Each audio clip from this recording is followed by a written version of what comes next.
America બાદ હવે કેનેડામાં રહેતા ભારતીયોની મુશ્કેલીમાં વધારો થઈ શકે છે।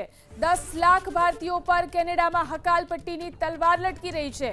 લાખો કામચલાઉ વર્ક પરમિટ અને સ્ટડી પરમિટની અવધિ પૂરી થઈ રહી છે, જ્યારે નવી વિઝા પરમિટ અને પીઆરના માર્ગો કડક થઈ રહ્યા છે, જેના કારણે ગેરકાયદે રહેતા વસાહતીઓ, ખાસ કરીને ભારતીયો માટે મોટી મુશ્કેલી ઊભી થઈ શકે।